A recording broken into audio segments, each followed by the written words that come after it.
Welcome to the Vault Excel. Hope you all are well.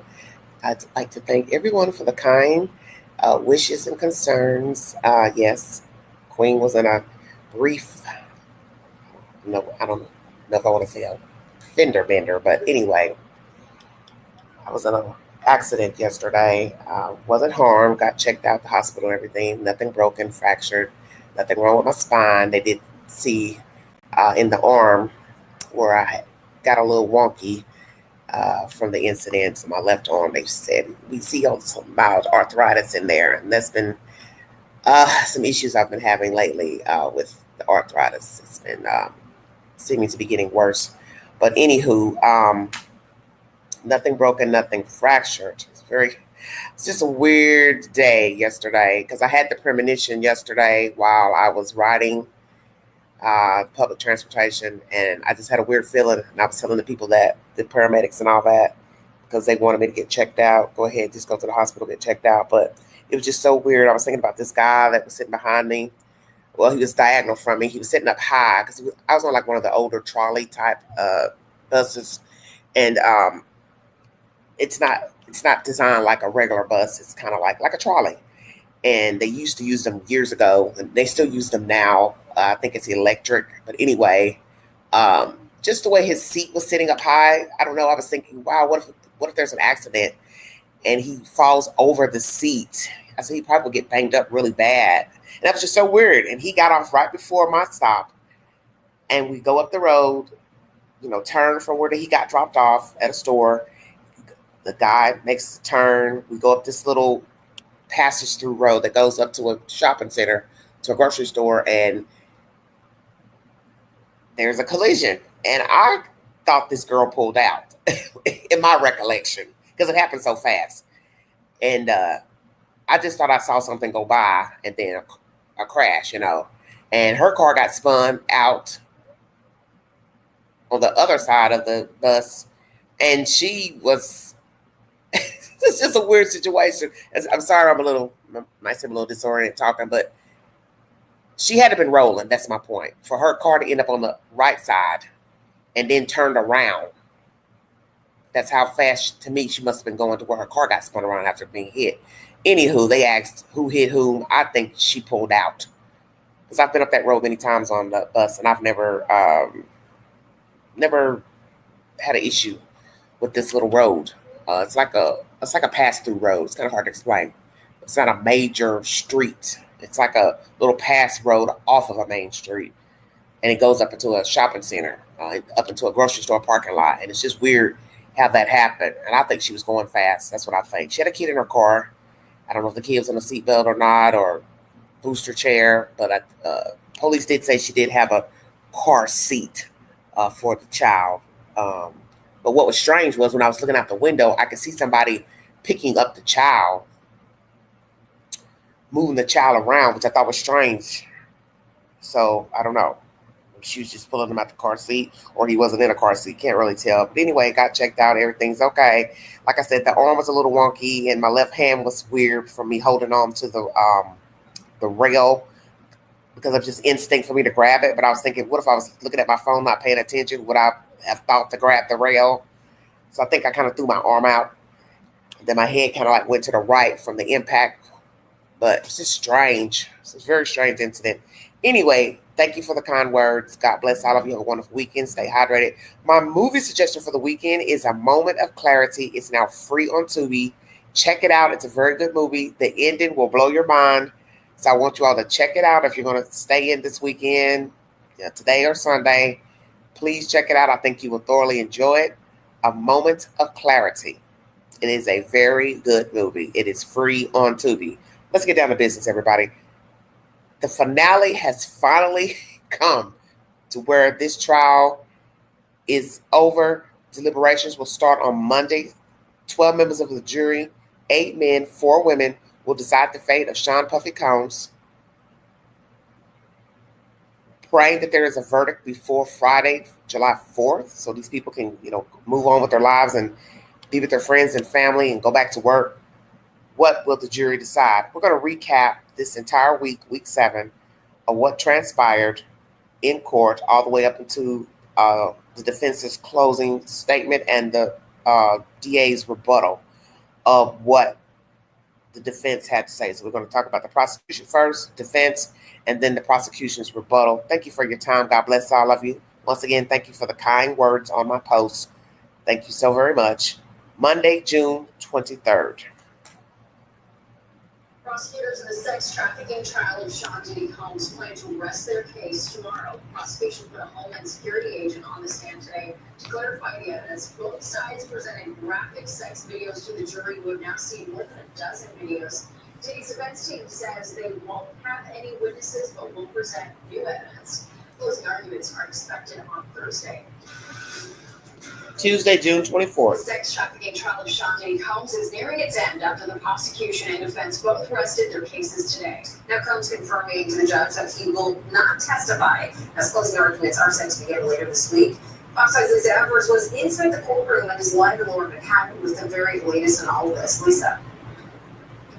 Well, Bianca, Natasha, many developments here at the courthouse today, including Sean Diddy Combs standing up before the judge and making it official that he will not be taking a stand in his own defense. We saw Mr. Janice Combs, Diddy's mother, leaving the courthouse this afternoon. She's been here at the court for the trial of her son every single day, showing him support. We also saw Diddy attorney Teddy Garagos coming out there. Diddy's defense team enacting the strategy they hope will result in not guilty verdicts across the board. The prosecution finished their case, a case that has taken them nearly 2 months and almost 3 dozen witnesses to make. The defense case consisted of a legal challenge to every single one of the criminal counts Sean Diddy Combs is facing. The defense called no witnesses. It started and ended today. Mid-afternoon, the judge said it was time for what they call the allocution, meaning to ask Mr. Combs if he intended to testify on his own behalf. Judge Russo Romani asked Diddy how he was doing. Combs replied, quote, "I'm doing great, Your Honor." Then told the judge, quote, "You're doing a great job," and confirmed to the court that it was solely his decision after consulting with his lawyers not to testify. Now, tomorrow, both sides will... How interesting is it that he thanks the judge? He does not testify and he thanks the judge. You would think that the judge was making the decision. Was he trying to lay it on? Excuse me. Lay it on thick. Sorry. Try to get the court jury to see him as a delicate creature, which we know he's not.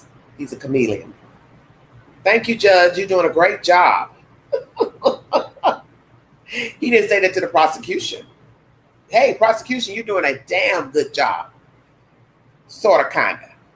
But we learned that the prosecution brought the bang to some degree because Sean was shaking his leg and looking uncomfortable and nervous, they said in court. Is that true? Meet just the lawyers for the defense as well as the prosecutors with the judge to decide how the charges will be explained to the jury. Many legal experts say that this is critical in a case like this with these complex federal charges. Then on Thursday, the judge said there will be opening statements from both the defense and the prosecution. The lead prosecutor saying today that she does not expect deliberations to begin until Monday. Brief intermission, everybody. So jury deliberation shall start on Monday, if you're curious. Wednesday, June 25th. The end is near for the sex trafficking trial of Sean Diddy Combs. Prosecutors rested their case yesterday, and closing arguments are set for tomorrow. And a twist in the case, prosecutors have agreed to no longer pursue some of their allegations against Diddy. Now, we're joined by Lisa Evers, who's been covering this trial since day one. So, Lisa, it seems like things are kind of wrapping up very quickly at the end. And I think this is good because I feel like people are losing interest in this, maybe? I think so, and I think they just feel like it's the same thing over and over again. We've now had 7 or 8 weeks almost of this since even the jury selection started, and people are just ready to say, okay, let's figure out what's going on. So what is... Did the jury become bored with this trial? And at what point did they become bored? Week 1, week 2, week 5, week 7, this week? You're going to hear commentary of people smiling at the defense team's attorney, cracking jokes and making comments. Some feel like some of the commentary is out of line pertaining to the women testified, Cassie and Jane Doe. You also going to hear the fact that this crazy man said that Sean and Cassie had a love affair, which only a fool would believe that. There was no love there. You don't beat up people and then the same breath say you love them. Use them, introduce them to crazy sexual activity, which is still your preference, how you want to get down, but basically tell them this is their job. Although allegedly the women didn't like it, but you're also going to hear they insinuated some of these freak offs as well, sending messages to the escorts, which is a very bad look. And that was not revealed during trial up until this week, which the prosecution, you should have shown that, because the women have already told things about themselves that's very vile in nature, things most people like to take to the grave with them, not repeat. Because in the end, these people have to walk around, these women. They have children, their mothers, they have to walk around. So I can't see anybody, wanting this type of information out. You're also going to hear the defense said these women were liars. They lied in court. But as the prosecution says, lie about what? Why do they have to be liars?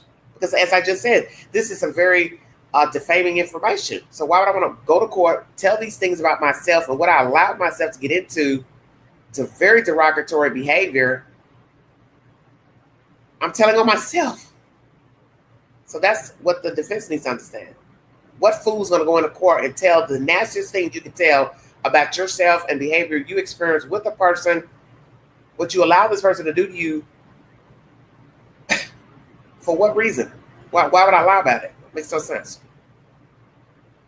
As I said, I got bored with this because it was redundant, the information. The repetitive, he said, she said, what Sean did, said, it was repetitive. Because that's what I have said since this case started, this trial. Everything's been about what this man has done and said to others, men and women alike. And nothing has been positive, in my opinion. All the little love notes and him responding like he cares, and that means nothing to me because he's a comedian. But everything was redundant.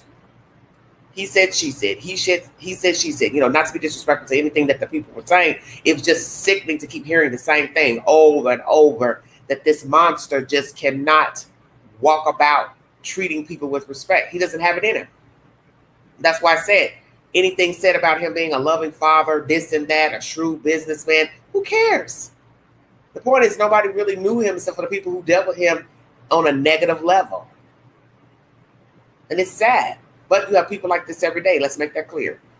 He just happens to be a wealthy person who has a God complex and thinks his SHIT don't stink and he can treat people any type of way. But know that there are many people out here who walk just like Sean Puffy Combs. Act the same, talk the same, have no empathy, no remorse. They're users and abusers. What happened is that it is moving faster. The prosecution said that they are dropping some of the allegations that are part of this overall RICO charge. The RICO charge is still there, also called a racketeering charge.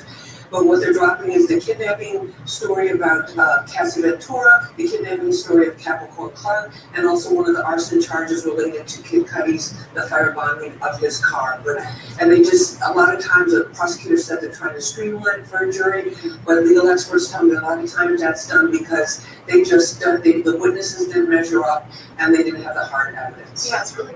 So do you feel like the prosecution did not prove their case pertaining to Kid Cudi's car, the kidnapping of Miss Capricorn Clark, and I guess Cassie? Well, the fact that the woman went to the house,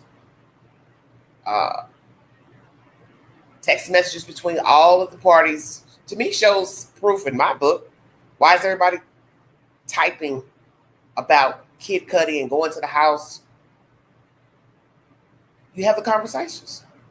So what could all these strange people be talking about? They forced me in the car. They made me go over there. Then that person called Kid Cudi, and then Cassie called Kid Cudi. Everybody's calling each other. So everybody's just pretending to be dialing numbers and talking about the same thing. Come on now. So I think they proved that. You just don't have a video or a picture of Sean putting the cocktail into the man's car. But you all allegedly said there was evidence that a car registered to Bad Boy Entertainment was in the area. The woman puts Sean at the house.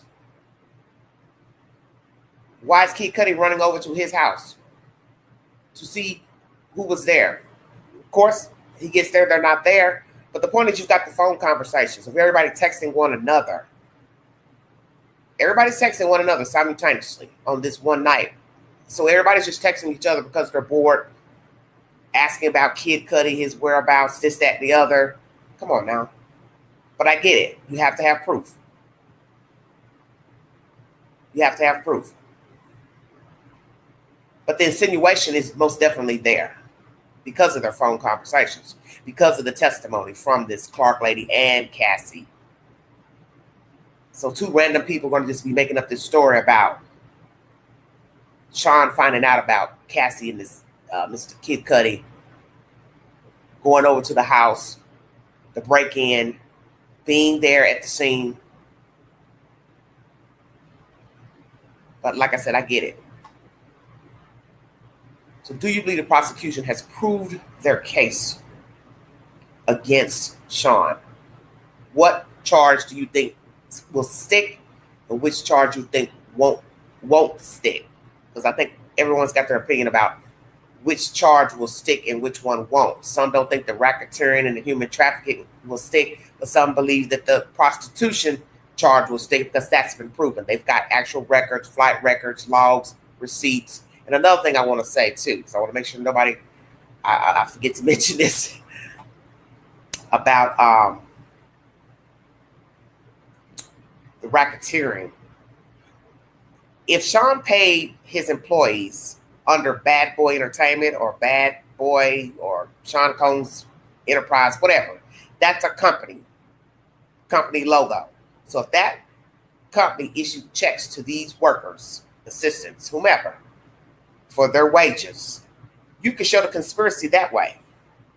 He didn't pay them directly out of his pocket, where you don't have no proof, you know what I'm saying, to pay them as employees. But if they got paid with a real check from the company, whichever company, you can use that as your conspiracy to say, well, he paid us with a work check from the company. Other people were involved in doing and aiding foolishness, wrongdoing, the procuring of drugs. If you're doing all that on the clock, off the clock, working as his employee, he has records to show he's paid you with a company check, you're getting taxes out, all of that. I think you can prove the racketeering. I do believe that. Because remember, one of the ladies said she went to one of the higher-ups to talk to Sean, talk about Sean's behavior, this and that, which didn't make any sense because he's the owner of the company. So really, she was complaining to herself. It's like you're talking to yourself. You're going to go to this lady to say, hey, I don't like what's going on with Sean, but Sean owns the company. So who is she supposed to report to? She's going to, double back and go call Sean and say, hey, one of your employees has a problem with you, blah, blah, blah, blah, blah. He was the entity, the higher entity. So it's like you're talking to yourself to say, call this lady to complain, and then she's got to go now to the same person who you've got the complaint with. That's hustling backwards. But if he paid these employees with an actual company check, I think you can prove the conspiracy racketeering with the coercion, the blackmail, bribery, physical assaults. To say I was on the clock, I was working for this company. These people also work for him. They were manhandling me, forcing me to do this, throwing me in the car, the truck, whatever it was, asking me to procure drugs, hold drugs, store drugs. I think that would stand. Because see, I don't know how he paid his employees. If he paid them cash or if he paid them with an actual check. They did a direct deposit through their bank account. See, I don't know. But one woman did end up getting money for lost wages, about 400-something thousand or so. And naturally, she was deserving of that money because she actually was an employee of Sean. So I'd like to know how he paid them. Because I still believe you can show racketeering, coercion, procuring of drugs, all of that's under the RICO Act. if they have proof that they worked for him, they signed, your government forms, W-2 forms, all of that, got actual checks with his company's logo on the checks. Interesting. It was definitely a twist. How is it looking for Diddy in all this? Well, I think it's looking better for him now that they're streamlining those charges and that they're even considering that. And then also too, it's like the RICO case. These are cases that were intended to be brought against criminal organizations like El Chapo or the Sinaloa drug cartel, that type of thing. Not against individuals, but they kind of flipped it on its end and went after one single individual. There's still no co-conspirators that were ever named. Some of them were actually had immunity and were witnesses for the government. So it's looking better for him now, but we still don't know until that jury, reads that verdict in open court. It kind of makes you think why they even brought those RICO charges at the beginning. Was it to make a big splash? Because I felt like they knew this was coming, no? Well, I think they heard so many allegations, because remember, this was coming after the Cassie, it was coming a couple months after the Cassie Ventura, and that civil case had so many things in it that I think they were duty bound to at least investigate. And then they were trying to figure out, how do we tie this all together? There's a billionaire, he's got an estate in Miami, LA, he's all over the country. But the one thing they're going to really have trouble trying to get a not guilty on is that the least of the charges, transporting prostitutes across state lines. Because there's too much testimony about credit card charges, flying this guy here to there, and that type of thing. Okay, so we're going to be on verdict watch here shortly. Yes, we are, very shortly. So the earliest scenario that's possible, like the super earliest, is that they wrap up closing statements tomorrow, Thursday. Prosecution and defense, they charge the jury, and the jury starts deliberating end of Thursday. Not realistic, much more realistic according to what the experts are telling me. Friday, the jury would begin deliberations. And then it could be any amount of time. Sure, yeah. Sure. All right, brief intermission. Recapping this week's events in court. Once again, deliberations will begin on Monday. Thursday, June 26th. Federal prosecutors delivering closing arguments in the Sean Diddy Combs sex trafficking trial. The assistant U.S. attorney told the jury it won't take much to find the hip-hop mogul guilty, claiming that he used both power, violence, and fear to carry out brutal crimes and subjected women to prolonged abuse. Joining us now with more on what happened today in court is former Brooklyn prosecutor Imran Ansari. Imran, thank you so much for joining us. Thanks for having me. So the prosecution made a big push to simplify the RICO charges, streamline them. Do you think they succeeded? I think they did a decent job in actually taking these weeks of evidence that they had on their case in order to get that before the jury and explain to the jury how the evidence supports the charges that they have brought against Diddy. They broke it down for them. They marshaled the evidence, which is really rehashing the evidence for the jury. They showed the videotape evidence. They showed some records. And they put it before the jury of why they should find Diddy guilty on all the counts that they have before them. Of course, there was some question, would they be able to prove their case beyond a reasonable doubt? Of course, we saw all this ugly evidence against Diddy, but I think they did a good job in trying to simplify a very complex case for that jury. Yeah, it's interesting. We also mentioned at the top that the U.S. assistant attorney was saying that it's not going to take much to find this guy guilty. However, do you think that they really did that in these closing arguments? Did they do well enough? Well, they certainly showed all the ugly evidence against Diddy, right? Now, they painted him out to be someone who is violent, someone who is very coercive and controlling, and they were able to tie that evidence in. And we really had this question throughout the course of the prosecution's case. Yes, they showed that Diddy was abusive, that there was domestic violence with Cassie Ventura and Jane.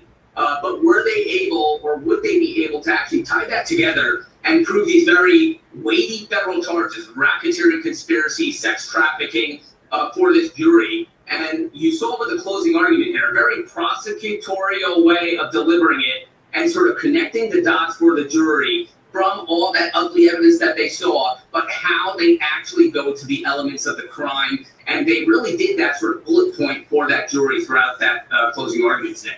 So prosecution wrapped up today. Defense makes their final pitch tomorrow. What do you think they're going to emphasize? Well, they had a really very small defense case, right? There was no witnesses called. They put in certain text messages and documentary evidence statements, but really no heavy defense case. So what we can infer from that is that they're going to argue about the holes in the prosecution's case. I think they're going to embrace all that ugly evidence and say, listen, did he? Was he, engaging in domestic violence? Was he abusive? Were the freak-offs, things that you may not be approving of? Yes, that perhaps. But does it really go to the heart of the prosecution's case? Did they prove those racketeering conspiracy charges, the sex trafficking case? I think they're going to hone in on this idea of consent in terms of some of those witnesses who came before them, and that Diddy, although this was maybe ugly evidence, this was stuff that was salacious and hard to swallow, it really did not prove the case beyond reasonable doubt. The thin defense case shows that they're going to try to poke the holes in the prosecution's case. Imran, when this all first started, we thought this guy was going to get put away for life. And now we're looking at 1 to 5 years. Your thoughts on how this ends up? Yeah, well, ultimately for the sentencing, it will be with the judge. But we saw a case come in, again, a lot of evidence against Diddy, but where we see it from the defense standpoint, because we expect to see in their closing arguments, is a whole lot of mitigation, right? You've seen all this evidence, but here are the mitigating factors, the mitigating theories from the defense standpoint. And ultimately, Diddy really doesn't have a criminal record. And if he is convicted on one or some of these charges, the sentence may not be as extreme as we may have thought from the outset. Yeah, all right. It's been a fascinating trial to watch, to say the least. Imran Ansari, thank you so much for your take. Thanks for having me. Friday, June 27th. Closing arguments for the defense underway in the Sean Diddy Combs sex trafficking trial, and the jury could potentially get the case later this afternoon. We're showing things over to Lisa Evers, who's live in Lower Manhattan with the very latest details. Been following this all along, Lisa, so what's the update? Well, Bianca, we are seeing and hearing some extraordinary name-calling during these closing arguments. Yesterday, it was the prosecutors calling Sean Diddy Combs a criminal mastermind. Today, his lead defense attorney, who's giving the closing argument, is calling Cassie Ventura a gangster.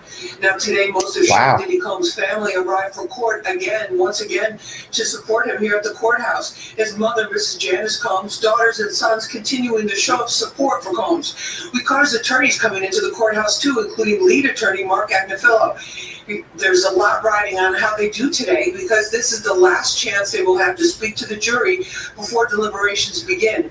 Lead attorney Mark Agnifilo is giving the defense closing argument and came out swinging from the podium, admitting Combs beat ex-girlfriend Cassie Ventura, yet calling the relationship a, quote, great modern love story, end quote. Agnifilo then called Ventura a gangster because she had a burner phone, and said, using slang, quote, I'm not going to be judgy, but she played him good, and that's not something that anyone can do. Now, the defense theme throughout this seems to be, well, he's not a nice guy, he is a domestic abuser, he is guilty of beating Cassie Ventura, but not of any of the charges that are listed here. Brief intermission, everybody. So the defense called Cassie a gangster because of her wording of a text message. Oh, Lord, come on, you got to get better than that. She had a burner phone, so she's a gangster? Wow. Lots of people have spare phones. Some people use spare phones just for Wi-Fi purposes, to have a spare to look at, information on their phones. They had an old phone. They kept it. I mean, everybody don't throw away their cell phones. Some people get new phones. They keep their old phones, as I said, to use for messaging purposes and Wi-Fi purposes, to look at information. Ooh, this defense attorney, he is something else with himself. Lord have mercy. All right, that's the recap. Fox 5 New York is the source. So basically, the prosecution is saying this man has committed many atrocious crimes against said people, human trafficking, I forgot what I was saying, racketeering, prostitution by transportation. The defense is basically saying these are all lies. These women lied. This is a fake trial. The prosecution is jealous. I want to address that. I've got to address that. Why would the prosecution be jealous? These women don't know Sean Puffy Combs. They only heard of the allegations from a lawsuit that was brought forward by Cassie. And then they investigated, and here we are. They don't know him from a can of paint. And trust me, at this point, I can't see anyone being jealous of Sean Combs. For what logical reason would any human being with 2 feet, 2 hands, 2 eyes, and 2 ears would be jealous of him? Who in the F would be jealous of Sean Combs? Are you serious? Honey, if I was to be jealous of a human being, especially someone who was wealthy, it would not be Sean Puffy Combs. As a matter of fact, I wouldn't be jealous or envious of anyone who has gotten up on that witness stand and testified pertaining to having any dealings with him. Because most of the information that was brought forward has been humiliating evidence. Now, flip side, there are people who are very transparent. You see that a lot nowadays. People who want to share everything, tell all their business, even the dirtiest of things. They don't have a problem with it. But my understanding is that Sean was a shaky leg in court listening to the rebuttal by the DA, the prosecution. So whatever was being said by the women in court, I think it bothered him. And, you know, we've talked about that leg shaking business in my last live. Feel free to go back and listen to that content. The shaking of the leg usually means something. Nervousness, excitement. He's shaking his leg because he knew what she was saying was the truth. The ugly, dirty deeds he has exacted upon human beings. He's been a dirty bird, that's all. To me, he's still a dirty bird. Because I don't see him being remorseful. I don't see him being repentful. So that's my take on Sean. Can he change his life? Can he be a better person? Of course. But he likes who he is. He's enjoyed every moment up until being indicted for these said charges. Now, the flip side is, once again, everything's about interpretation. If you believe he has committed these said acts, or this is just an issue of a man who has some domestic scenarios with women, negative domestic situations. But I think he's done a lot of dirt. And as I always say about karma, maybe this is his payback. You've done a whole lot of craziness. As I said, imagine what you don't know. Imagine what has not been said in court. Because we're now getting information that things were brought forward that we didn't even get to hear about, such as these text messages between the women and the escorts. Jade asking the one, I need you. Can I fly you out? I thought, well, you got money like that? You don't need Sean's money, or are you flying him out on Sean's money? I'm just saying. But that right there, that don't sound good. You messaging an escort telling him you need him. Can I fly you out? See, prosecution, you should have shown that weeks ago. You definitely should have shown that information. Because the jury, they're going to wonder, like, well, why are you holding that out? And what else have you held out?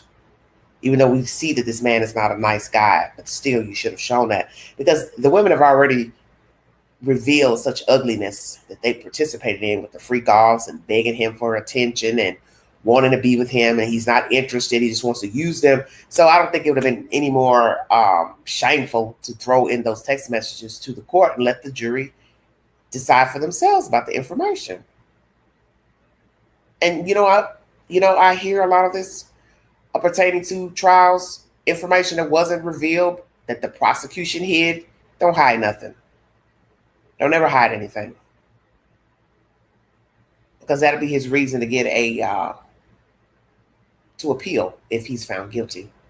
That you hid information that would possibly make the witnesses appear to not have been truthful. Is this a domesticated case? Just a man who's just hypersex and known to abuse women, men, throw his weight around? Or do you believe he has committed the said acts in the charges? What will the 12 members of the jury decide? They said his lawyer was very flamboyant in his wordings in court yesterday, saying this was a love affair. which everyone's talking about that at the moment. No, I don't think this is a love affair, because I don't think Sean Combs loves anyone. He doesn't love himself. You see, everything he's been doing is about control. And everyone knows that when people are trying to control other people, it's because they don't have control in their life. Now, some will look at the situation and say, well, dang, Queen, he's wealthy, he's well off. He's been doing this, this, and this. What do you mean he doesn't have control? Well, that's just what you're seeing, your perception. But everybody knows when you have people who are dominant in this manner, they obviously don't feel like they have control in their life. So that's why they're running people around like, chickens with their heads cut off, ordering people around, telling them to do this, this, this, this, and this. You better do this. If you don't, I'm going to do this. I'm going to reveal these pictures, these videos. He didn't have control of his life, obviously. So I'm going to tell you what to do, tell you how to act, all of that. Telling the one woman he didn't like her teeth, getting Cassie to shave her hair off, this stupid stuff. You're with the women, but now you're displeased with their physical appearance. Go find you another one. You've been very good at that. Replacement factor. He has no problems with replacing you. Assistant quits, finds another one. Fires one, get another one. Don't like this escort, hire another one. See where I'm going? He doesn't have a problem with replacing people, because you're just a commodity in his eye. You're an object. Just an object. This man loves no one. He cares for no one. He has no empathy. He's a sociopath. And even in the courtroom, he's showing you he believes in his own mind that he is still in control of running over people and finessing people, such as telling the judge, you've done a good job. Oh, okay. Thank you. Thank you, Sean, for telling me that. This man he's a trip. Now we have a new allegation between he and his son, betwixt the two. Yes, have you heard the good news? Or shall I say the bad news? That he and his son have been accused of sexual assault and others against some woman who was lured allegedly to a home, didn't leave the house, asked to leave the house. Sounds like P. Diddy style to me. And some men just came in the room, said area, and assaulted her. Gang rape is what they call it. Be careful the words I use, but repetitiously sexually assaulted. And the woman believes Sean Combs was one of the men because Justin called a man Pops, and that is who he calls and word he uses on his social media posts.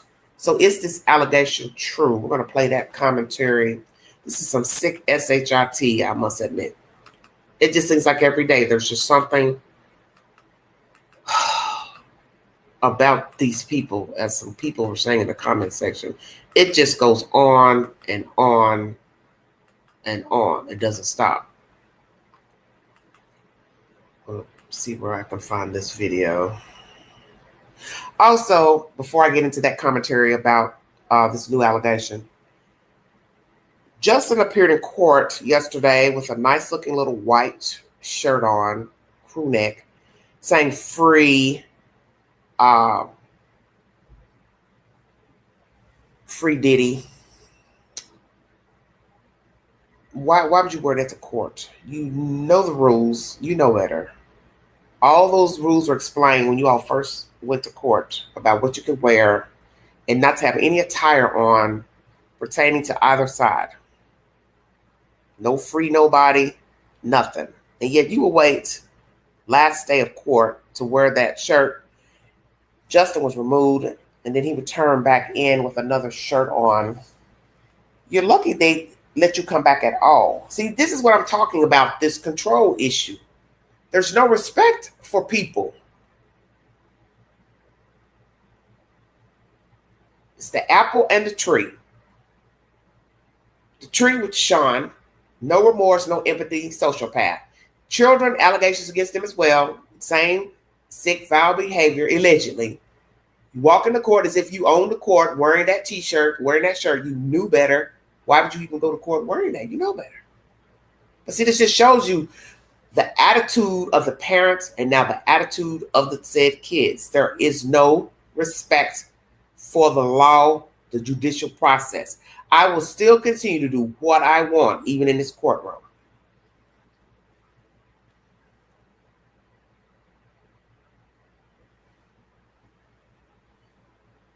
I will do what I want. I know I'm not supposed to wear this shirt, but I'm going to wear it any damn way. And Justin, you of all people should think first. You're now coming under scrutiny with a sexual assault with your father. Some woman has filed a lawsuit. And also I hear that the other son has made a song with Mr. Ye, Kanye. You all are doing too much. I will put up some shorts in the YouTube queue after this live stream pertaining to that said information. And I'm also going to bring you some other said updates pertaining to breaking news. And I'll mention that also before I get off this live stream, a case from out west of these people that own a funeral home, and they were stacking the bodies up in there, had not incinerated the bodies as per the contract with the families. And that husband-wife team will now be doing a lot of years in prison, as they should. And this will be a lesson learned to anybody that does not do right by dead people, storing their bodies in warehouses or wherever the hell you're storing them, and you're not burying them and or incinerating the bodies like you're supposed to. Because too many people are getting passes with disrespecting dead people. It's got to stop. But I'll bring you that update after this nonsense with Justin. I'm sick of talking about these people. I just say I'm tired of talking about. I'm tired of talking about y'all. That's why I said I'm so glad that there's an ending to this nonsense. I'm ready for all this to end. All right, everybody. E-News is the source of this latest information. Oh, Lord have mercy. Has been accused of orchestrating an alleged gang rape. Amid Diddy's federal sex trafficking trial, the 31-year-old and his dad are facing a civil lawsuit from a woman who alleges she was drugged and sexually assaulted by 3 masked men during a 2017 trip to Los Angeles arranged by Justin, according to court documents obtained by E! News on June 26th. In the complaint, the woman alleges that Justin, who she said she met through Snapchat, flew her out from New Orleans under the guise that he would get her a position with remote TV in Atlanta through his and his father's connections. Upon her arrival, the woman says she spent time at a Beverly Hills home consuming alcohol and marijuana, which she believed was laced due to the effect it had on her. Following the alleged intoxication, the lawsuit states that 3 masked men arrived and took turns raping plaintiff, both anally and orally, while she was drugged and incapacitated from Saturday evening until midday Sunday. She is suing the father and son duo, as well as Diddy's businesses, for sexual battery, gender violence, and negligent supervision. E! News has reached out to Justin's rep for comment, but has not yet heard back. In response to the lawsuit, Diddy's team denies the allegations on his behalf, telling E! News in a June 26 statement, "No matter how many lawsuits are filed, it won't change the fact that Mr. Combs has never sexually assaulted or sex trafficked anyone, man or woman, adult or minor."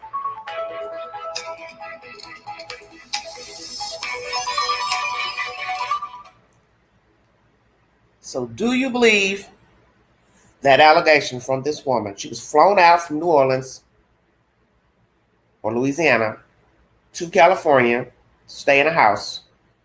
She also asked to leave the house. Are we going to go anywhere? Justin told her no. Perfect MO, perfect Sean MO. Don't want to take you anywhere. Don't want to spend no money on you. So she's smoking and she's drinking, and she believes her drugs were laced with something. And then 3 men show up in masks to violate her person. Do you believe this allegation? She's suing Justin and his father and their companies thereof. What a hot butter mess. So remember the story about the girl on the yacht in Miami that worked on the boat that night? when allegedly one of those other brothers did something to her. I think it's the other brother.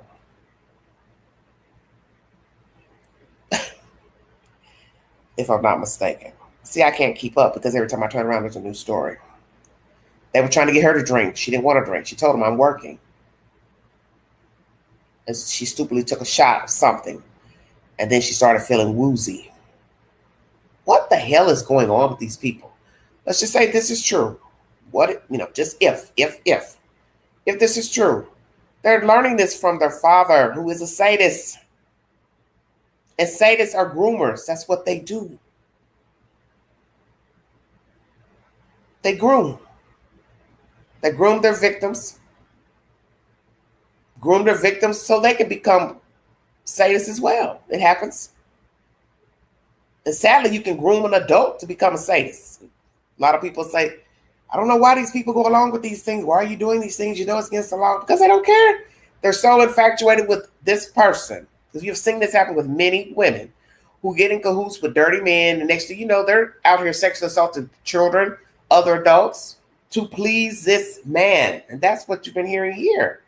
We heard that with R. Kelly. It's the same MO. I'm in love. I care for him. I was loyal. I wanted to be loyal. I mean, Brendan Powell testified to that last week. He wanted to remain loyal to him. But he eventually told the truth that the drugs on that jet last year did not belong to him. They belonged to Sean. That's why he ended up testifying under immunity. So as the other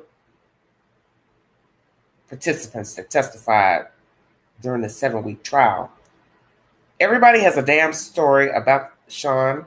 Now we have another story about his son. Do you believe the allegations? Go to my community page and take the polls pertaining to the allegations. I'm going to read you the results from the questions I asked you all last week. Once again, my movie for this weekend is Last Moment of Clarity, now free on Tubi. Very good movie. Y'all don't have any plans to go anywhere tonight, feel free to check it out. Do you believe the allegation against Sean and Justin Combs and others essaying a woman? 94% of you said yes. 3% said no, and 3% said they're not sure. 36 votes. Wow. Should the DA have removed some of the charges in the jury outlining in the Puffy trial? 13% yes, 81% no, 6% not sure, 31 votes.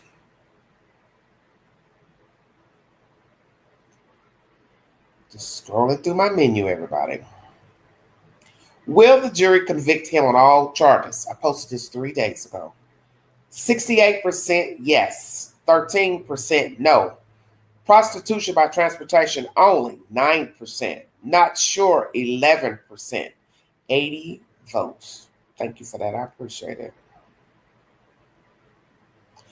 Now, we got rumor of an allegation against Fat Joe. Throw him in there too. That he coerced workers, employees into sexual acts with women. Also, this Mr. Dixon accuses him of watching Fat Joe have sex with underage girls, 15, 16-year-olds. Well, Mr. Dixon, what people are going to want to know, did you participate in any sexual acts, violations against said children? Just curious. Hello, Lady Lolo. All right. Do you believe the allegations against Fat Joe? 54% of you said yes. 21% no. 25% of you said you're not sure. 63 votes. Thank you so much for that. I appreciate when y'all take the polls. So feel free to take the polls. Let me hear what you have to say. Just going through everything, all my notes. Check out my community page. That's where I put updates to breaking news. Now I'm going to bring you an update pertaining to this couple.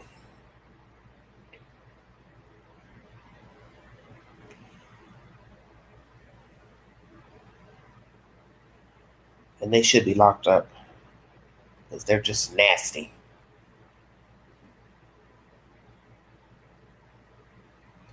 Let's see. how I can word this.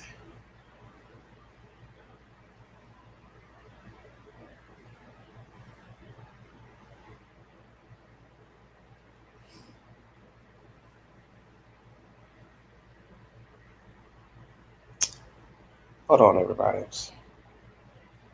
You have to be meticulous when you're typing in things in the YouTube queue.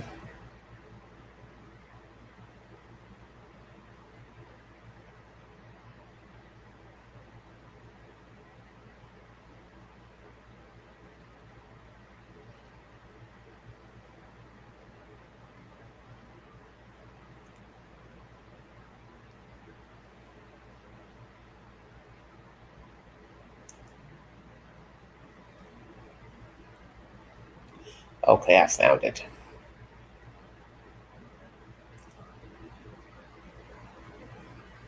Rose was handed down the maximum. The former owner of the Return to Nature funeral home in Penrose was handed down the maximum sentence today for a federal fraud case. John Halford pleaded guilty to fraud last year. Investigators say he and his wife, Carrie Halford, misused money that was supposed to be used for cremations and burials. Instead, they spent it on cars and fancy meals, even plastic surgery. Investigators found almost 200 bodies were improperly stored at the funeral home. In some cases, bodies were stacked so high, federal officials had trouble moving between rooms. Carrie Halford will stand trial later this year. So that's the Halfords 17 hours ago. Co-owner John Halford sentenced to 20 years in prison, and the wife will go to trial later. God is good. Thank you. That was the right sentence because, as I said before, you're hearing more and more stories of people who are supposed to be disposing of the bodies properly, cremated. I couldn't even think of the word, excuse me. Cremation. And now investigation shows 180 bodies stacked up in a warehouse. And what was so strange about this story is the fact that it was a small town and nobody could smell the bodies in the warehouse. It's just, come on now.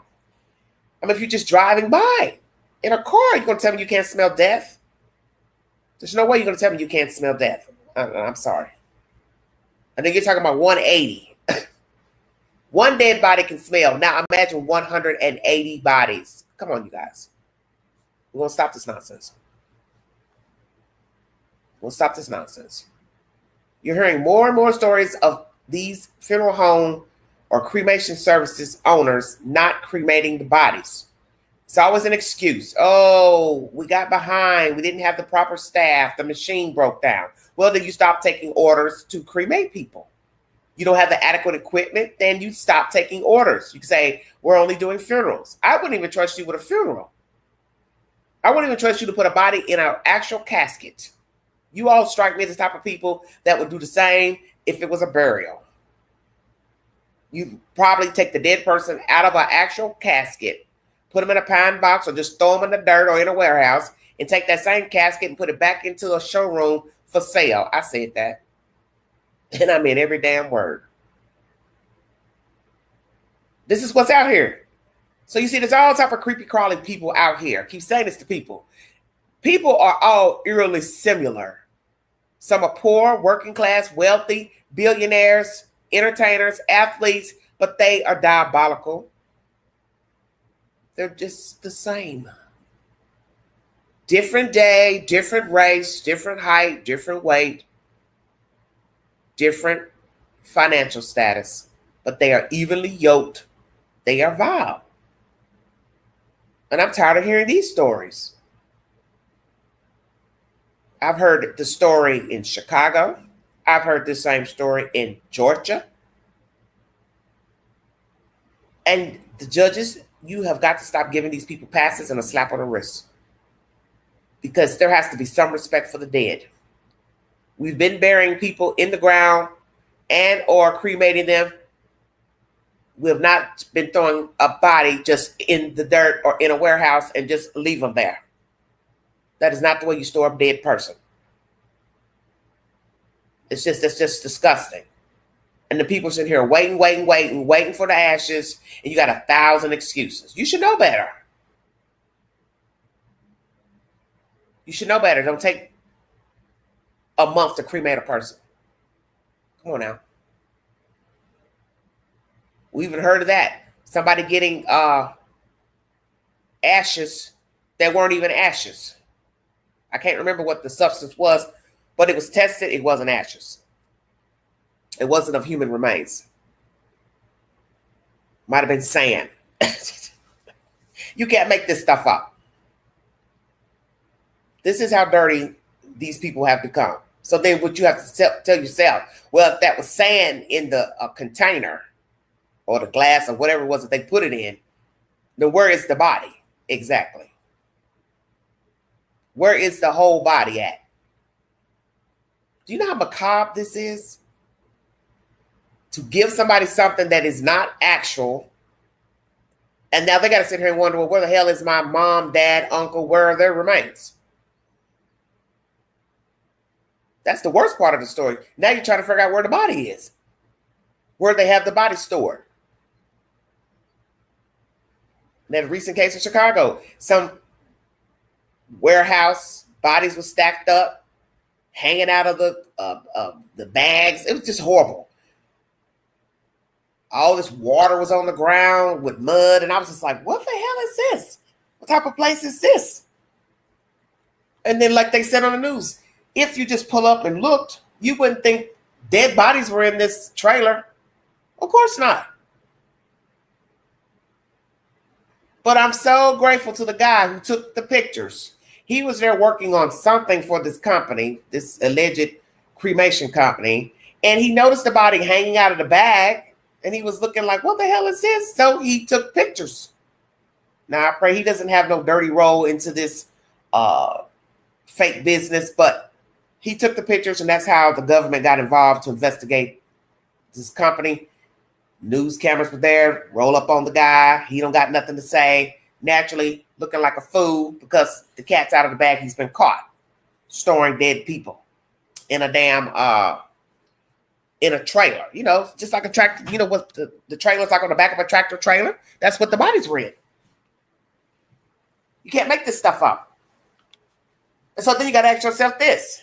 If he happened to see the bodies in the trailer by accident, imagine the people who work with this guy who owned the company who actually knew that their bodies were in there and they haven't said a damn thing.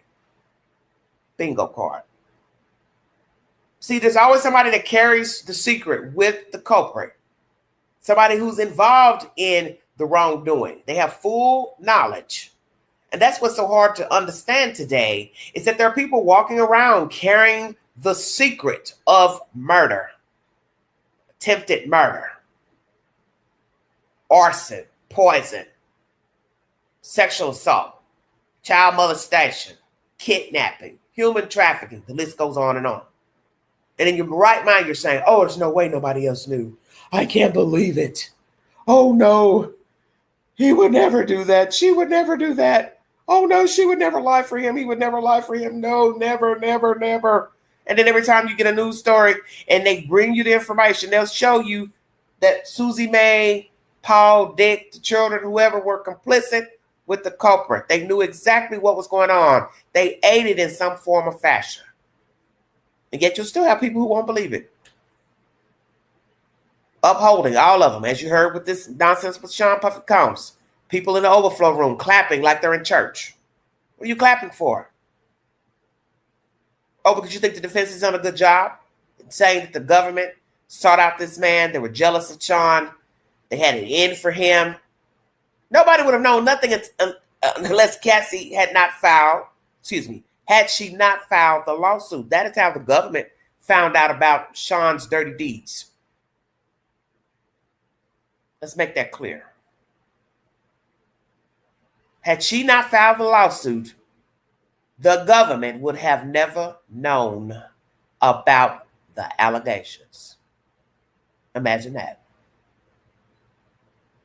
Cassie probably thought it was over when she filed a lawsuit. He paid her. She probably said, I got my money. I'm out of here. I'm gone. Do my thing. And then, boop, boop, boop, boop, boop. Here comes the government. We'd like to talk to you, Lucy. But she probably thought, oh, shit. I wasn't intending for that to happen. But then maybe she didn't care. Sure, I'll talk to you. I'll tell you everything we did, didn't do. Hey, we're going to need you to testify. We're going to bring charges against your little ex-boyfriend. Okay. I frankly would not have wanted to testify. I would not have wanted that dirty SHIT out in the street. I wouldn't want my friends and family hearing about what I did, didn't do. And I wouldn't want my husband to know, because I still don't believe Cassie told Alex Fine everything. Now, some people might think that she did. I don't think so.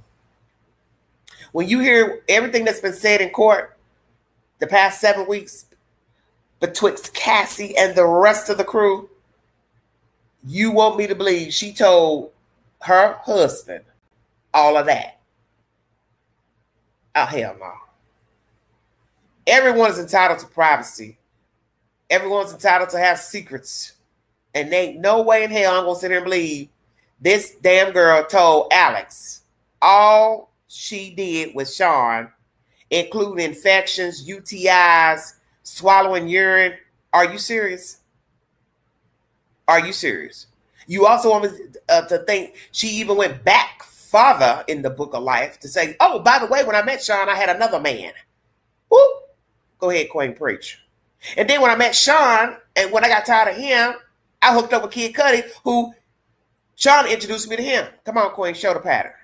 And then when I got tired, Kid Cudi got tired of me and dropped me because of that car bombing shit, which he should have done.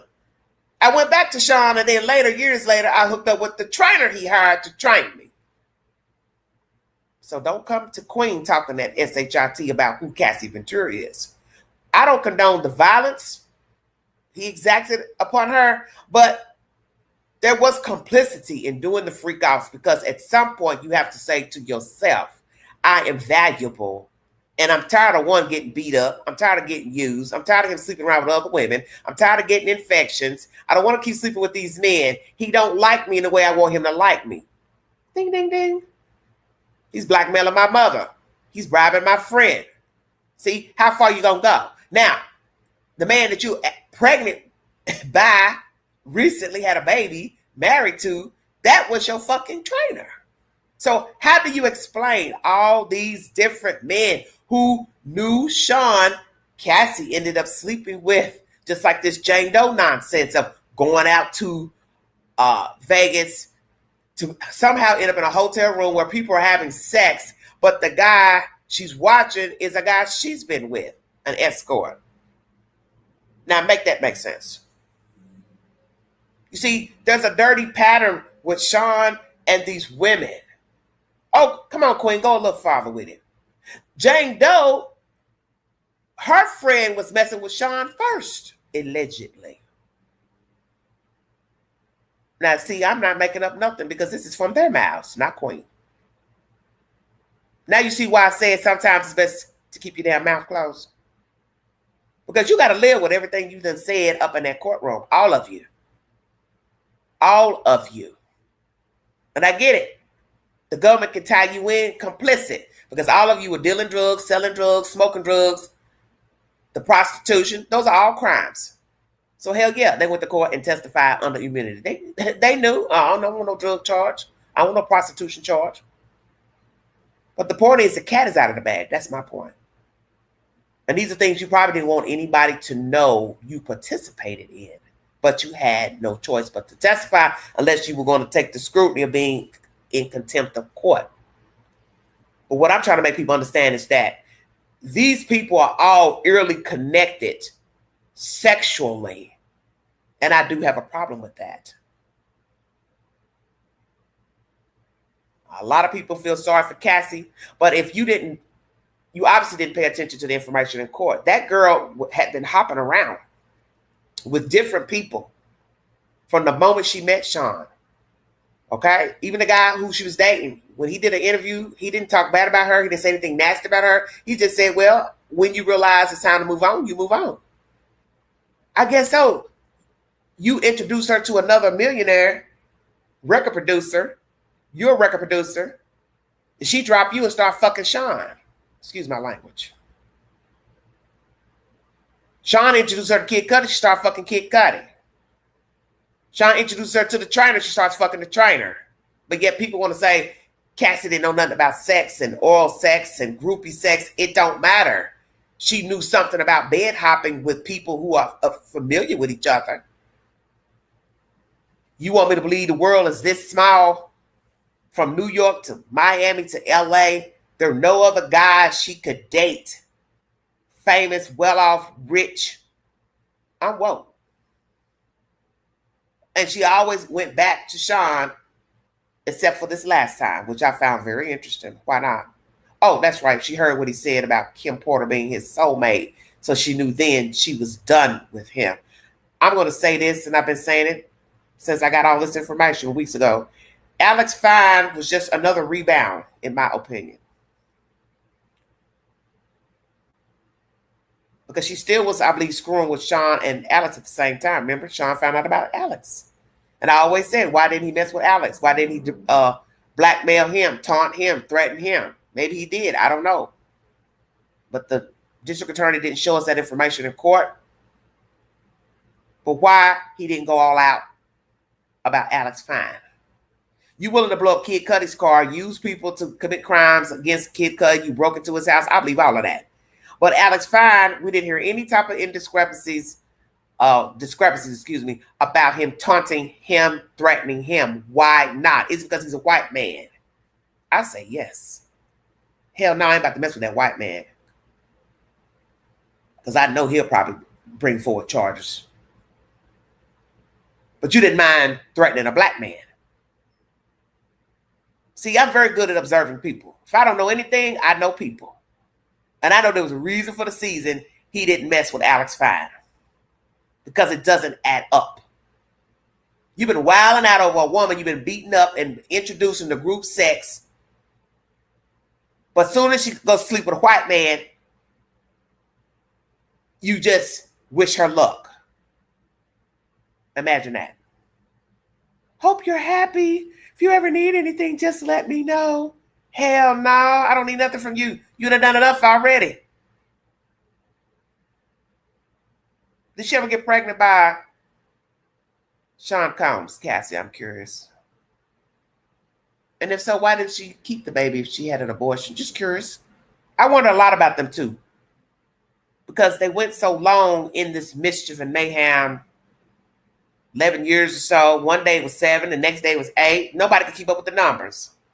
So when you start pushing that envelope 7 years, 8 years, 11 years, yeah, people are going to start wondering, okay, what the hell's wrong with this chick? Why is she hanging on? But flip side, people do it every day, right? Regular people do it every day. Deal with abusive, nonchalant sociopaths. I'm guilty. We're all guilty. At some point, dealing with people we know don't mean us any good, whether you're sleeping with them or not. It's all the same. Co-worker, boss, neighbor, relative. Days you should bow out, cut your losses, but you don't. But hell yeah, you want to put a stamp of 11 years on it? Hell yeah, that's too long. Of freak-offs, being abused, beat up, hair drag, punched in the eye, hit in the eyebrow, the lip. Come on. Blackmail, bribe, 11 years? Hell no. I've been sold that story. I'd have told Sean to his face. I said, let me tell you something, motherfucker. If you don't want everybody to know how you get down, you better back off. Because I got the receipts. I will tell everything. Do you understand what I'm saying to you? So I'm going to kindly walk away. And you're going to pay me my just due with my music. We're going to end this contract. And you're going to fuck off. That's how I would handle Sean Combs. And I would have meant everything I said. And I would have told him I got a lawyer on standby. How you want to rock and roll, bro? And then you walk off.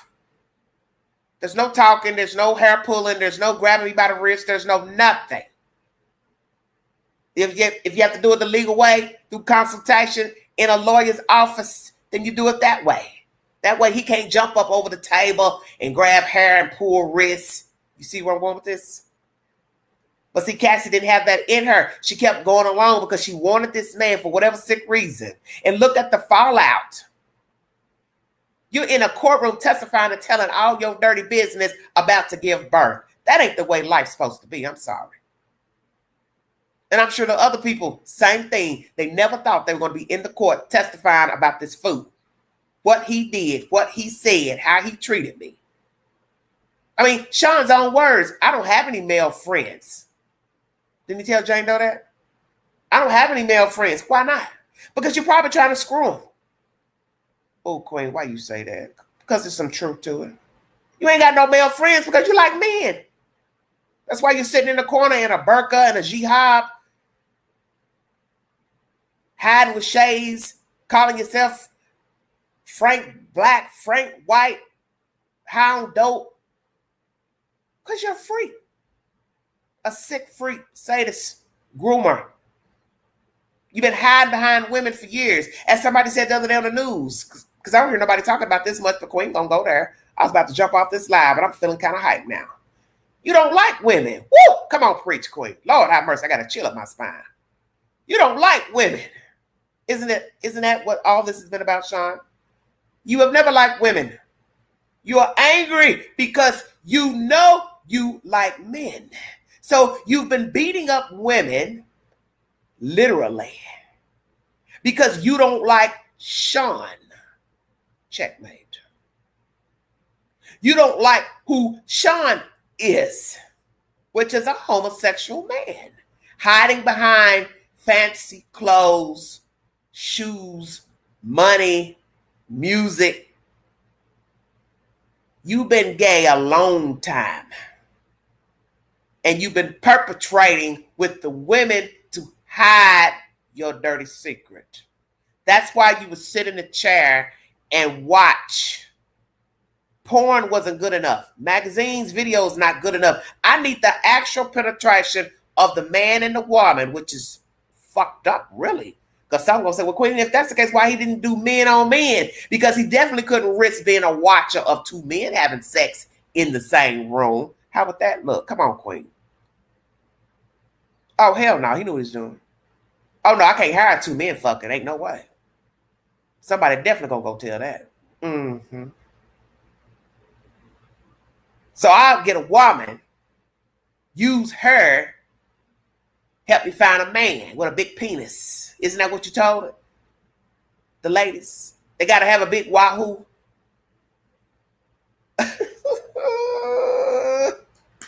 You can't make this up. The man had to have a big penis. So see, that right there don't sound good.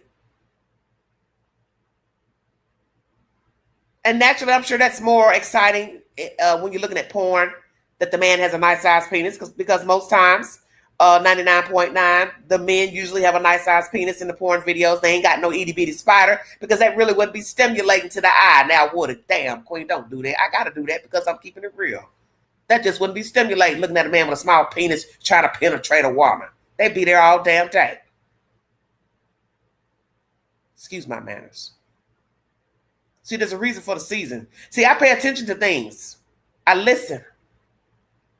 See, I don't listen to all this other stuff that people be talking about, which is a bunch of nonsense. I listen to what's important, that tells the story, that tells the truth.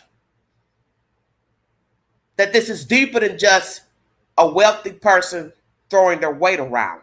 Oh, no, baby, we deeper than that. We on some sinister SHIT here. You have watched a homosexual man life come unglued right before your very eyes. 7 weeks of testimony. A man who has been hiding behind pretending to be a heterosexual when he's not. And he's been using women to get men into sexual situations so he can watch them have sex. He gets off self-gratification. Because when you look at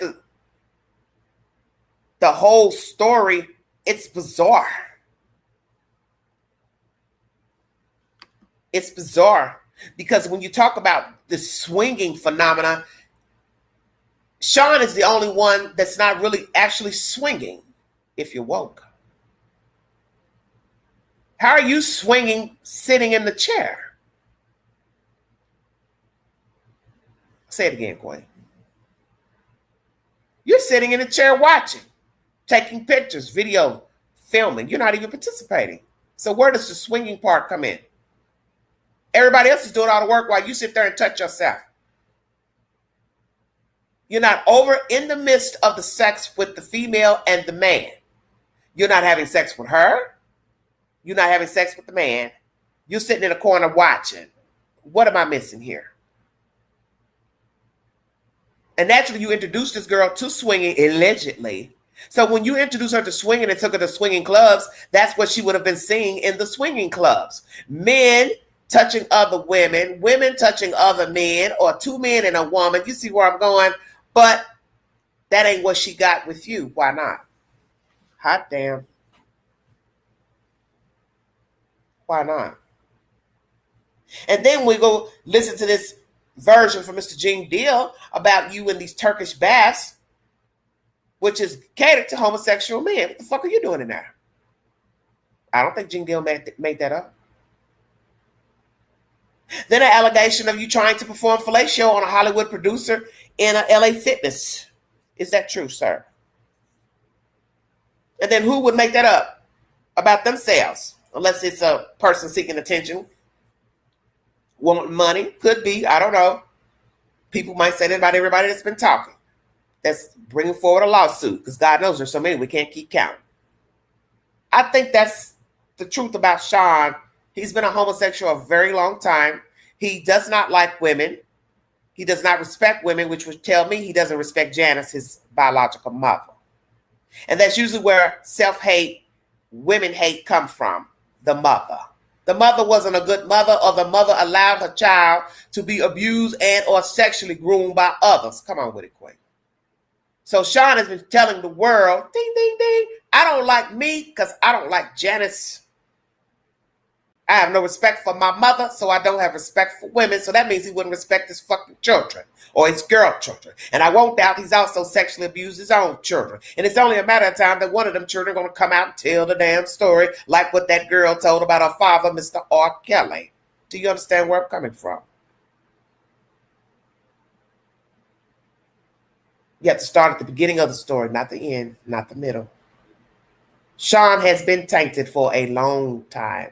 And I won't doubt that Sean has been tainted even before he became P. Diddy, Puffy, Love. Take it back to childhood. And we've also heard he didn't respect his own mother, talked down to her, nasty to her, cursed her in public in front of others. And I won't doubt if maybe there was some hanky-panky going on between Janice and her son. I know a lot of you are going to say, damn, Queen, come on now. Oh, you know I don't sugarcoat nothing over here. I tell you better pay attention because I'm woke. I've been watching everything that y'all ain't been watching. You see all these little clips they keep showing of Sean and Cassie, Sean and Janice on the red carpet at all these events. I'm looking at what y'all ain't looking at. I'm looking at how the people are responding to him while everybody's clapping and goo-goo and gaga and got their phones out and the bulbs are flashing. Oh, Queen ain't looking at that. I'm looking at how people are reacting to Sean at that very moment. And it's telling. Just like how they're acting bizarre outside the courtroom with all this arguing and fussing and this black guy trying to move this other guy yesterday or this week. Whatever the hell was going on with that, talking about he's in his space, the black guy was being annoying, the police standing on the other side of the rail not doing a damn thing. See, you all are allowing this shit. This is the reason why we're here today with this Puffy nonsense. It's because of what you allow. You allow these fools to stand outside a courtroom acting a damn donkey's ass over a sadist. You're catering to why we're here. The police should have told that guy, hey, move. Don't put your hands on him. Move over here, stand over here. You can't act accordingly, get out from this area. That's how you handle that. You don't stand there and watch two people go back and forth about personal space. But this is the point I'm trying to make, that chaos breeds chaos. Chaos in the courtroom, chaos with the testimony, chaos in the overflow room, and chaos outside the building where people are snapping and going live and blogging and making a fool out of them damn selves over an ignorant black man. I said that, not claim it. No way in hell I'd have flew to New York to stand outside with a cell phone, iPhone, camera, whatever, making a fool out of my damn self. For what reason? To bring content? Hell no. Because Sean ain't that important to me. And I told myself after talking about this case, I really don't want to talk about another trial. I'll post it to my community page. I'll bring you an update through the shorts. But sitting day for day, going on and on about a trial, I can't do it. I ain't got that type of strength. Because it's foolishness. And this Puffy trial shows me how sick the world is. Because the people who have been aiding him over the years, the people acting a donkey's ass outside the court, inside the court, they're just like him. In no way would I want to be a party to that. Even watching it on my own TV screen, my phone, I'm sitting here looking like, what the fuck is wrong with people? Do you know who you're rallying for in that courtroom? This man is sick. He's also been accused of messing with children. Hell is wrong with you? Get your shit together. Man, it's nasty. But God forbid somebody come out here and molest your child. You want to rage holy war. You want to shoot up everybody in sight. Well, that's the attitude you ought to have about Sean Puffy Combs. Same attitude you should have had about fucking R. Kelly. This is why you know the world is tainted. That we, as people, we're hypocrites. We rally for who we want when we want, but then we get mad when it happens to us or our friends. Then we change the script. I want justice. I want justice. Well, have justice for those people over there who were abused. What's the difference? Abuse is abuse. You can't straddle the fence. You either on or you off. Hey, we got to pretend we're in the mob. You either in or you out. Ain't no halfway in. Exactly. This shows we are hypocrites. All of us. And I see it in every case on TV, the news. One day we say it's okay to beat a person to death, shoot a person, and the next day we're over here talking about we want justice because this person got beat up, shot. But they may have actually done wrong to somebody. Well, we say, well, that's my friend, that's my husband, that's my auntie, that's my neighbor. Well, we went to college together. What's your point? You don't aid foolishness. And you also have to remember that you sometimes get back what you put out into the universe. And I've said this with the Carmelo Anthony situation. No different in this situation. This is karma here with Sean. I don't know how these 12 members are going to weigh their verdict, but I think the universe said through this district attorney's office that, Sean, you've done too much that you have not stood account for. And we've got to get it back. I got to get back what you stole. And that's in the scripture 7 times. You got to give up something, Mr. Combs. Because you've been a dirty bird. You've been involved in shootings, robberies, assaults, bribery, blackmail, and you never stood account for those actions. So we're going to get the district attorney's office to take your black ass to court and get justice for the little things you've done over the years that you didn't stand account for. I honestly believe that. I think it's the same as it was with R. Kelly. It's the same. And frankly, let me make this clear. I don't give a damn about statute of limitations when it comes to abuse.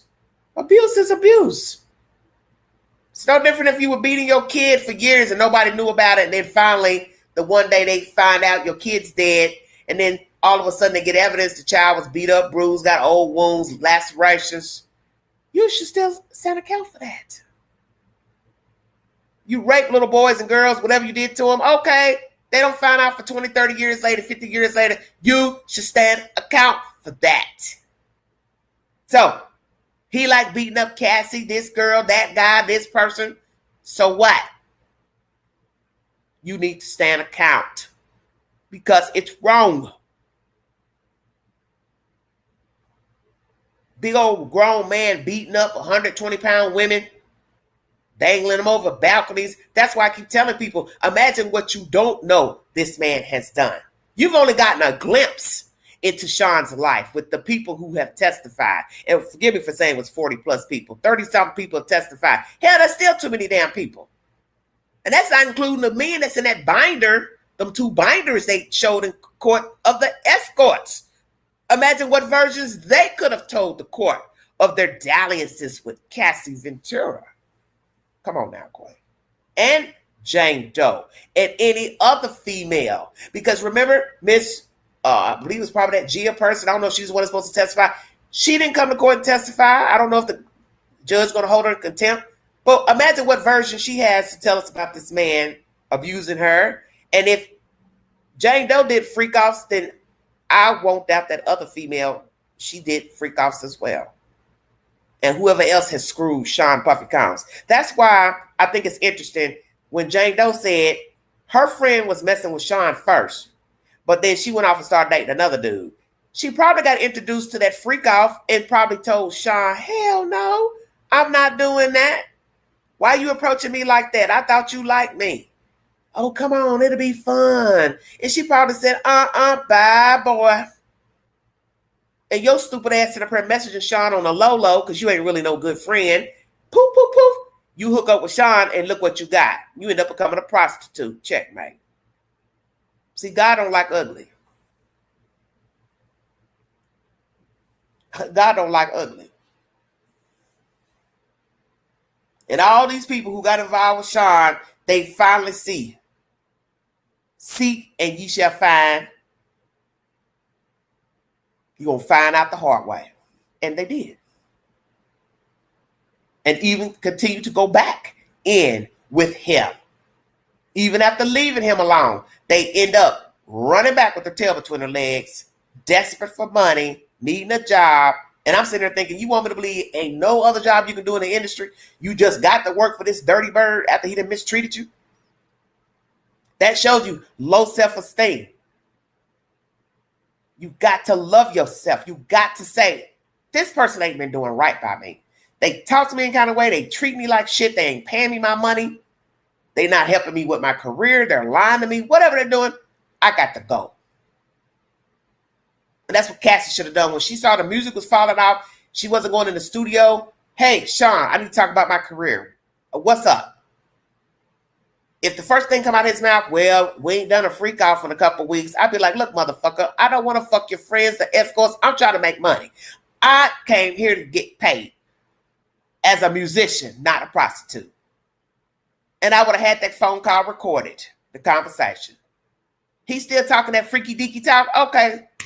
I'd have ended the conversation and went and got me a lawyer, and I let my lawyer do the talking. I'd be done with him. I don't care if I had to sleep in a damn trailer or my car. I'm done with this. And see, Cassie was stupid because see, you're supposed to stack your chips. Time you mess with people with money, you're supposed to save your money. Fuck all that hair and nails and all of that. Prada handbags. You can't pay no bills with no Prada handbag. We've been saying that in the street for years. You going into the light bill company with a Gucci bag and Gucci slippers. They don't care nothing about your pocketbook. Where is our money for this light bill? Come on with it, Queen Preach. See, that's the illusion of Hollywood. And regular people, they got it bad too because you want to live like Sean Puffy Combs, Oprah Winfrey, but you ain't got that paper. And you breaking your neck to go get the latest hairstyle, shoe, sunglasses. For what? Oh, the stories I could tell you all about people who are addicted to shopping and wanting to look like famous people and buying all this Gucci Prada shit, throwing expensive sunglasses in the back of a bucket in their car. And I'm back there looking like, what the hell is this? You know how much these shades cost? And they in a bucket because they don't appreciate stuff. Because they're addicts. Want to be seen, but don't even take care of their name brand stuff. Queen don't get attached to nothing because guess what? Just as quick as you get it, it can get gone. And I'm going to be truthful with you. I like money. I don't give a damn about no Prada shoes or no Prada handbag. Everybody know now I don't even carry name brand purses and stuff no more. I carry a crossover bag because I don't have a lot to carry. I don't care nothing about no big old pocketbook. For what? I ain't got nothing in it. And when you walk down the street with a big old purse and it's got a name brand on it, well, you think the thief don't know what brand that is? And guess what? He thinking something in your pocketbook. Ain't nothing in there but a bunch of junk. Everything's an illusion. And this case is proof of that. You've been sitting up here watching a fool walk around, prancing around on TV, dancing around, changing his name 1,000 damn times like Prince, and he ain't nothing but a bum. I said that, and I meant every damn word. This is why I don't idolize people. I don't put them on pedestals. And I've been around all walks of life. Let me make that clear. I've been around wealthy. I've been around gutter trash. I've been around poor folks, and they are all the same.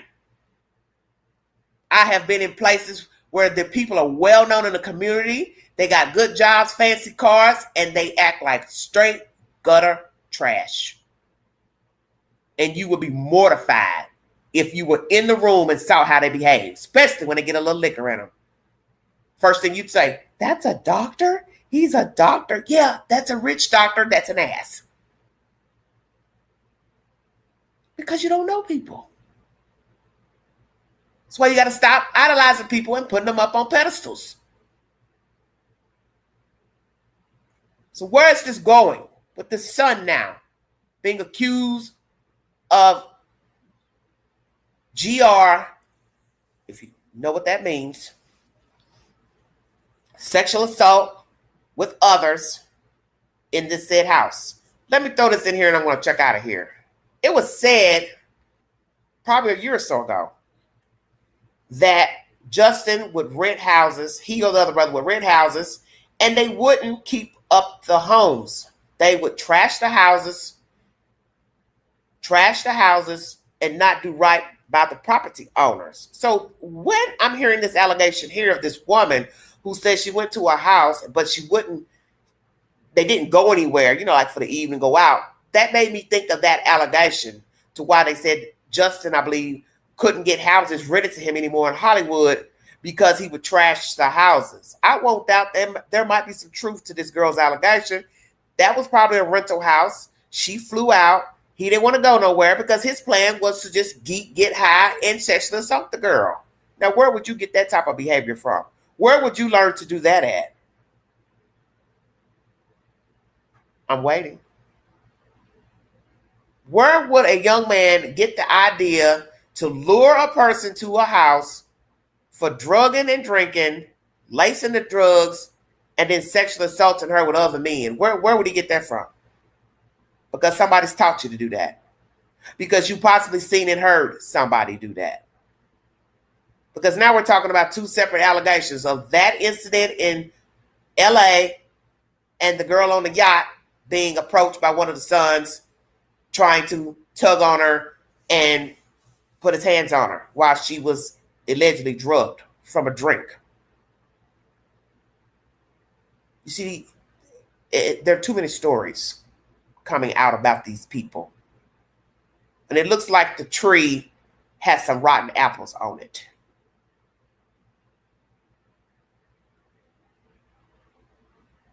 So I'd like to know if this girl has any receipts to her allegation, this young lady. Does she have any text messages, being lured, flight tickets, flight itinerary, pictures of the house, and any text messages to him saying, hey, you hurt me, you harmed me. Who were those men? I didn't sign up for this. Time stamped. That'll be your proof in the pudding. I think these children know that they have a dirty father. They're just not going to admit it to us. Only time will reveal the truth. If this man has taught his children to be groomers, if indeed he's groomed them, touched them inappropriately, we will wait to see if any of his children come forward one day and tell the truth. Because as I have told you all so many times, a sadist doesn't care about the victim and who the victim is. So if you think a sadist is walking around saying, well, I like little girls and I like little boys, but I won't touch mine, you're a fool.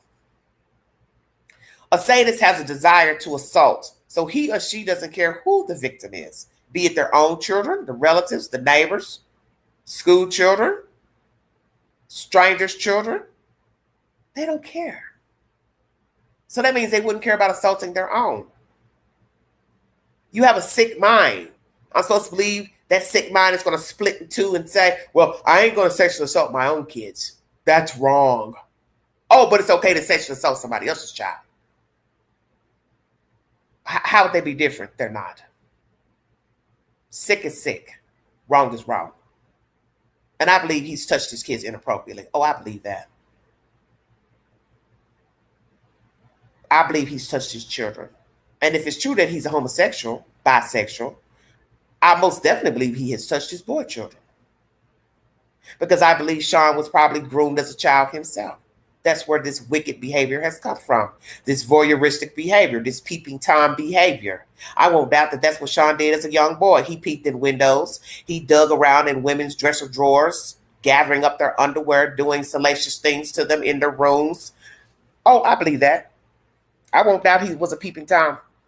I won't doubt that he's kept women's underwears, took their underwears. He strikes me as that type of person. I won't doubt that he's sexually assaulted boys, men. I believe he had a salacious life in the care of Janice. And I believe Janice brought the wrong type of company around her children.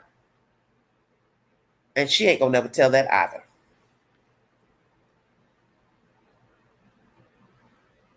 What will the jury decide next week? Will we get a verdict before 4th of July? And is there truth to this allegation about Justin and Sean sexually assaulting a female? Who is this female? And will she reveal herself to the public? That's my commentary, everybody. Thank you for your time. God bless all of you. Have a wonderful weekend. Moment of Clarity is my weekend movie, free on Tubi. Very, very good movie. And it had a very good movie, and it had a very unexpected ending that kind of got me there.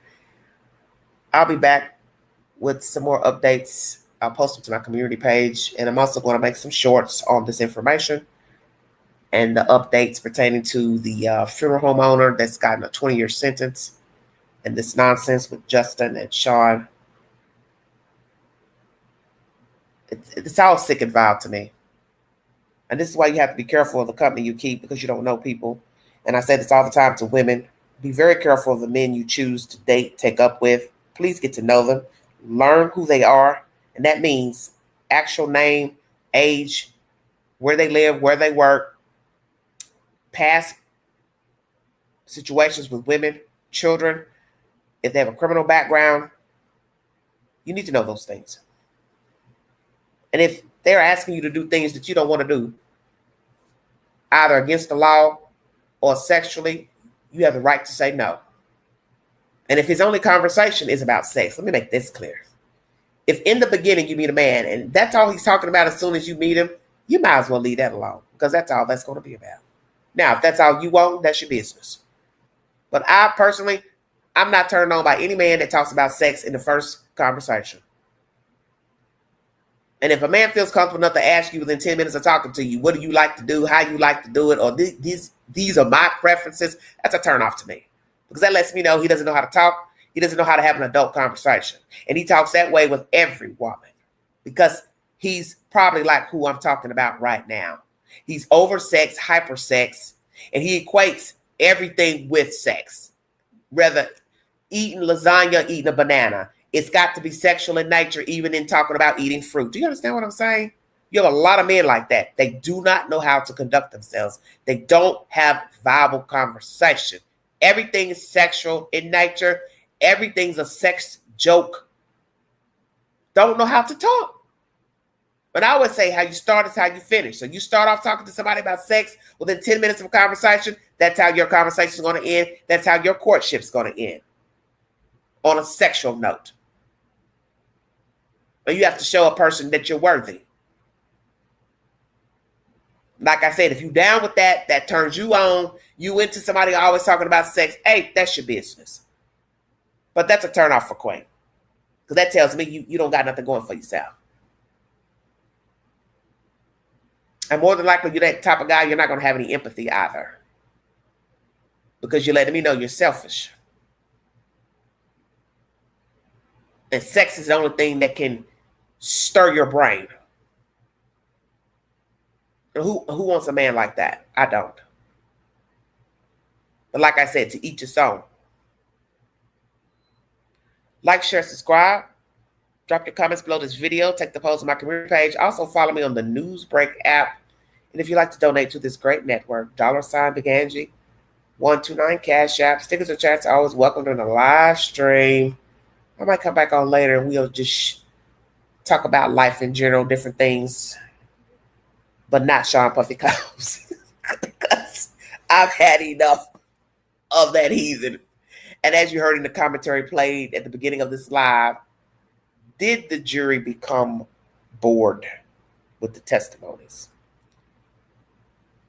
At what point did they become bored and tired of the redundancy of the information?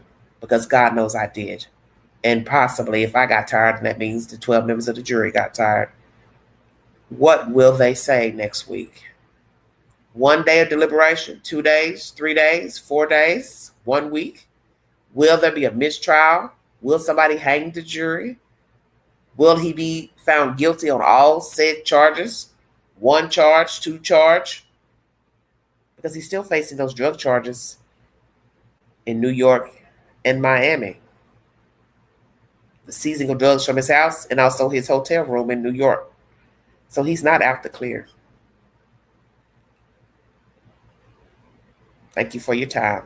You all have a wonderful weekend. Stay safe, stay hydrated. You have been listening to the Vault XL. Thank you.